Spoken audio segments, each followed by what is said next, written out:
des raisons constitutionnelles. Non, d'abord, effectivement, l'immigration n'entre pas dans le champ constitutionnel pour un référendum. Ça n'entre pas dedans. Donc on peut le demander. Il faudrait changer la Constitution avant de le faire. Ensuite, je ne comprends pas bien, parce que c'est une question, je veux dire. Êtes-vous pour ou contre l'immigration? Ça veut dire quoi? Alors par contre, je rejoins Mme Estrosi Sassone quand elle dit on veut pas de référendum sur les traites parce qu'il y a une loi. Eh bien sur l'immigration, il y a une loi. Il y en a quelques-unes même. Une loi qui n'est pas des moindres, qui a eu beaucoup de mal à être adoptée. Elle a été votée. Il y a une loi dont certains décrets ne sont même encore pas parus. Et je le regrette par ailleurs. Mais une loi qui est déjà très répressive, très pénalisante, qui organise déjà bien les choses. Donc on peut demander une loi sur l'immigration, sachant que ça ne peut pas avoir lieu.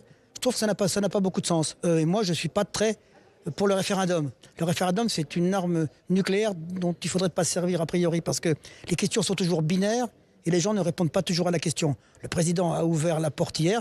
Voyons ce que proposera le gouvernement, c'est ce qu'il a dit, et on le fera.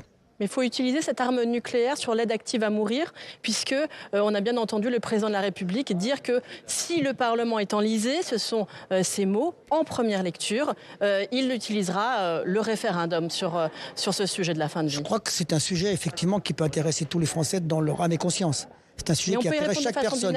Alors je ne sais pas si ça entre vraiment dans le champ. Il y a encore des doutes sur le fait que la question puisse être posée par référendum. Si elle l'était, je pense que c'est un référendum qui peut être posé aujourd'hui parce que ça interroge chaque Français. Chaque Français aujourd'hui souhaite s'exprimer sur ce sujet. Beaucoup sont favorables à l'aide active à mourir. Beaucoup de Français. Eh bien, je pense que alors, il a bien dit le président. Il a été sur ce sujet très prudent. Il a dit je laisse le Parlement en débattre. Si le débat s'enlise et je vois qu'on n'avance pas, je veux qu'on solutionne cela avant la fin de mon quinquennat, qu'il aille au référendum dessus. Je trouvais que ce serait normal.